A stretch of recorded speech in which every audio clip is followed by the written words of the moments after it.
Hello students, in this video we will learn about ray optics. So the first topic of ray optics is refraction of light.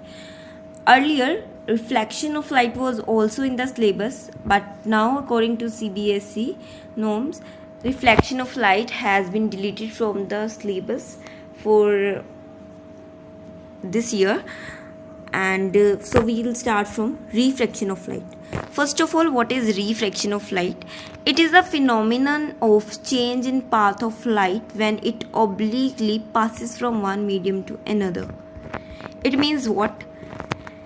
There are different types of medium like air, glass, water, and so on. Like we have in a line. Say this is an interface. This all is glass. This is glass. And above this glass, this is air.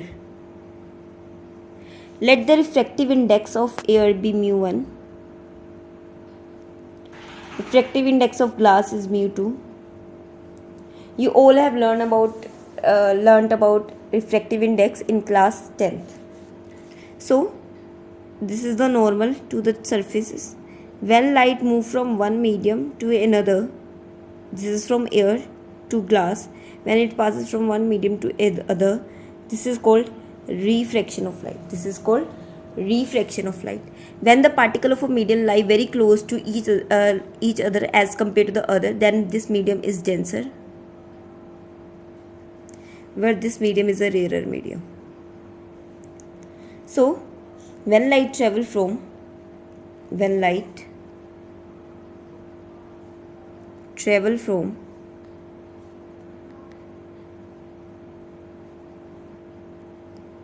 rarer to denser medium, then it bends toward the normal. But when light travels from denser to rarer, then it moves or bends away from normal. So these are the two cases when they are bent away or bent toward the normal. And refractive index is nothing but refractive. If I have to talk about the refractive index of a glass medium, then refractive index, it's denoted by mu, or other formula is n. This is what? Speed of light in vacuum to the speed of light in medium. Let in the glass speed of light be v, and in air that is c. So it is c by v. Suppose we have two medium. One is air, other is glass. One is air and other is glass. In that case, see, there are two medium, air and glass. This is mu1, this is mu2. Then mu1 is equals to c by v1, mu2 is equals to c by v2, and this is called absolute refractive index.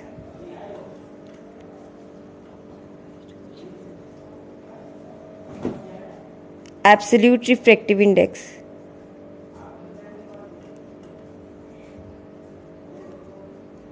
Next is relative refractive index.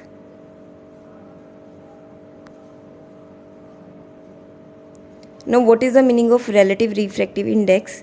Means when we compare the medium of refractive index of two medium, like if light go from air to glass, in that case, so for air let it be mu a, for the glass let it be mu g.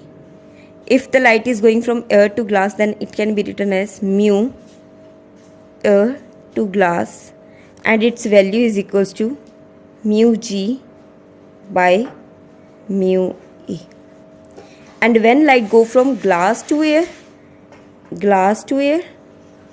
then it is written as mu A by mu G.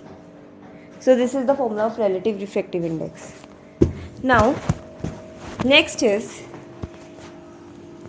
laws of refraction. First law is incident ray, normal ray and refracted ray all lie in the same plane.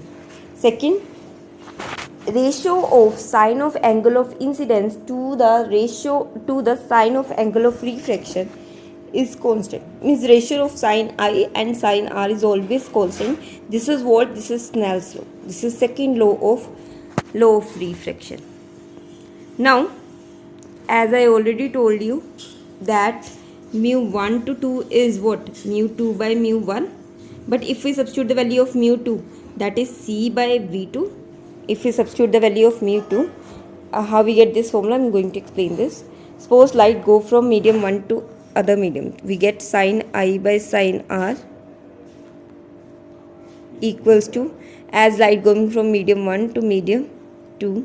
So it can be written as mu 2 by mu 1, where the value of mu 2 is C by V2 and value of mu 1 is C by V1. By solving this, you will get V1 by V2. So sine I by sine R 1 to 2, 2 1, but it's reciprocal. And there is one more relation between the refractive index and velocity, that velocity is equals to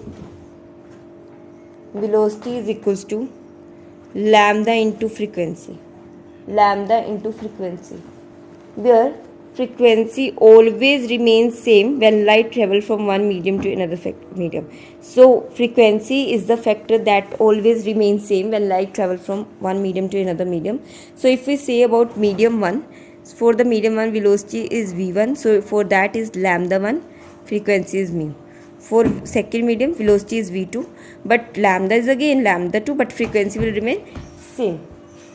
Then what we will get? Sine I by sine R, that was mu 2 by mu 1, V1 by V2. If we substitute the value of V1 and V2, we get that is lambda 1 nu upon lambda 2 nu. Nu get cancelled with nu, so we get here that sine I by sine R, that is equals to mu 2 by mu 1, V1 by V2, lambda 1 by lambda 2. So its means refractive index is inversely proportional to wavelength. So value of refractive index increases, wavelength automatically decreases. Next is this is the application. With the help of this, we are going to calculate value of mu in the term of real depth and apparent depth. So in this diagram, it is given that this is an object placed at point O inside the water, say. But when we see the object from outside here, means from the rarer medium, we will see an image of this object at point this. So if we take triangle AOB, means if we take this triangle, in that case we get AOB is equals to AOB, that is equals to this sine I, means if we find sine I, AB by OB. Similarly, if we take triangle AIB, sine R, because angle is R there, that we get AB by BI, means like this. If we take this triangle AIB, if this is R, this is also R, these are corresponding angle. So we know that sine I by, according to Snell's law, sine I by sine R is equals to mu 1 by mu 2. So just simply substitute the value of sine I by sine R. AB get cancelled with AB. In return we get OB by BI. So from here BI by OB, that is equals to mu 1 by mu 2, where mu 1 is air. For the mu 1 air is always 1, so we get this term. So by solving this term, one we have to consider that this point B lie very close to A. that B lie very close to A, in that case B can be replaced by A. So what we can replace, we can write OB as OA and BI as AI. So by substituting the value, we get 1 by mu is equals to, where AI is what? This is the real depth of the object. This is the real depth of the object, and this is the apparent depth of the object. So this is apparent depth upon real. If we take the reciprocal, we get mu is equals to real depth upon apparent depth. So the formula for the mu is real depth upon apparent depth. So this is the application of it.